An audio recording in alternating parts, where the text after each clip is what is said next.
Halo, jumpa lagi dengan saya di channel saya ini, Pedal Team.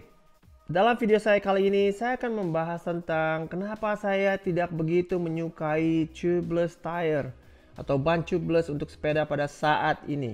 Kenapa ya?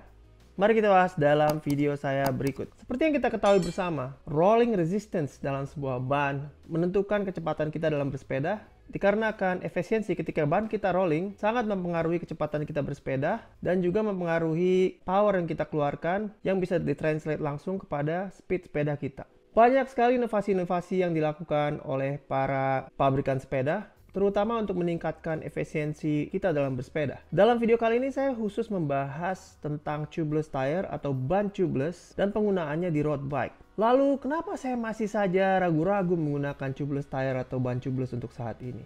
Ada beberapa kontra yang menyebabkan saya masih berpikir beberapa kali sebelum saya hijrah ke ban tubeless. Yang nomor satu, harga.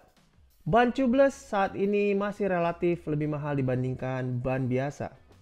Terutama ban yang saya sangat sukai dan saya sangat gemari yang mungkin rekan-rekan sudah sering dengar dan lihat di video saya, Continental GP 5000. Untuk yang tubeless masih sangat sukar didapatkan dan harganya juga masih sangat mahal.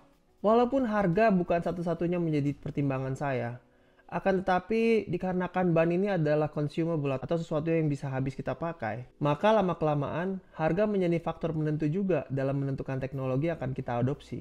Juga harus kita ingat, apabila kita memiliki sebuah ban yang tidak cocok dengan rim untuk tubeless, maka kita harus ganti rim juga. Nomor 2, lebih messy atau lebih kotor atau lebih banyak ribetnya. Kenapa? Karena ban tubeless kita harus memasang dengan sealant. Bentuknya seperti susu, jadi sealant itu adalah latex yang kita isi setelah bannya kita pasang di rim. Nah, lalu kenapa jadi messy? Bukankah tubeless ini idenya adalah untuk menyumbat lubang-lubang kecil yang terjadi di ban kita? Ya, betul. Akan tetapi, ketika kita pertama kali memasang, tentunya kita harus berurusan dengan sealant ini. Dan berurusan dengan sealant untuk saat ini merupakan satu hal yang saya masih ragu-ragu dan saya tidak suka. Karena saya lebih suka dealing dengan sepeda yang bersih dan tidak banyak lengket-lengketnya. Nomor 3.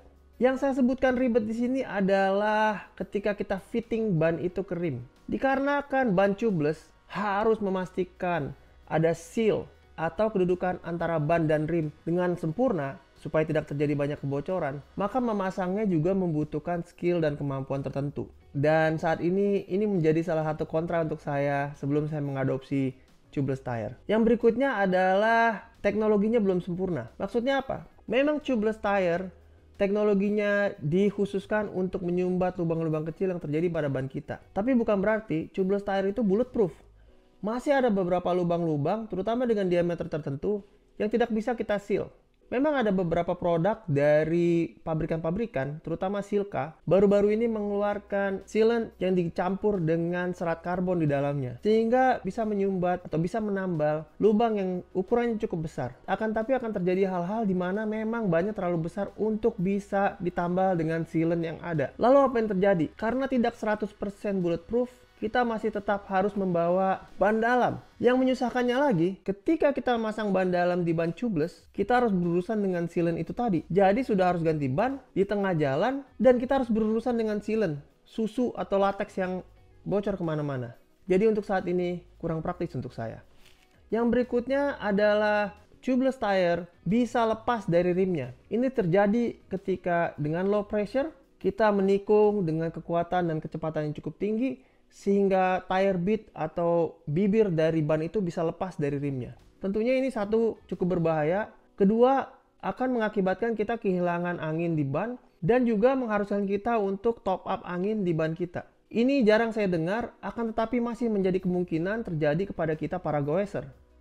Ini sekali lagi menjadi salah satu faktor yang menghambat saya untuk mengadopsi teknologi tubeless tire.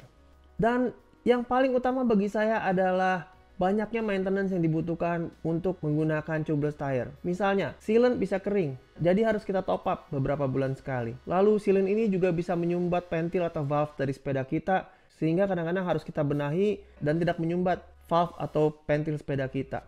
Dari hal-hal ini saya putuskan untuk saat ini saya belum akan mengadopsi tubeless tire. Dan yang paling penting juga harus kita ingat adalah Banyak keuntungan-keuntungan atau benefit dari tubeless tire saat ini tidak terlalu banyak berbeda dari teknologi-teknologi lain yang bisa kita adopsi tanpa harus mengalami ribet yang diakibatkan pengadopsian tubeless tire. Misalnya kita menggunakan latex inner tube, atau kita bisa menggunakan polyurethane, jadi bahan dalam yang terbuat dari plastik khusus. Ini rolling resistance-nya juga cukup rendah. Tanpa kita harus berurusan dengan latex, beli ban baru, memasang rim tape baru, mengganti rim, dan resiko-resiko lain yang kita hadapi ketika menggunakan tubeless.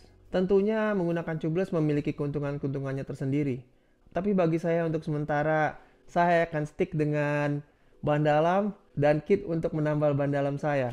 Benefitnya tidak terlalu banyak dan tidak terlalu jauh dari apa yang saya dapatkan dengan teknologi yang saya gunakan saat ini. Dan mudah-mudahan satu hari nanti teknologi tubeless tire bisa lebih mature, lebih dewasa, dan bisa kita adopsi tanpa harus mengalami ribet-ribet yang lain. Saya mengerti topik ini bisa menjadi salah satu topik yang kontroversial. Akan tetapi ini adalah pengalaman pribadi saya dan juga ini adalah pertimbangan-pertimbangan yang saya gunakan untuk diri saya sendiri. Tentunya rekan-rekan punya pertimbangan sendiri dan sah-sah saja apabila hendak mengadopsi teknologi yang menurut rekan-rekan akan membantu rekan-rekan untuk lebih semangat rajin goes. Oke, sampai di situ saja video dari saya. Semoga berguna, semoga bermanfaat, dan yang paling penting ingat satu, tetap semangat goes dan salam pedal team.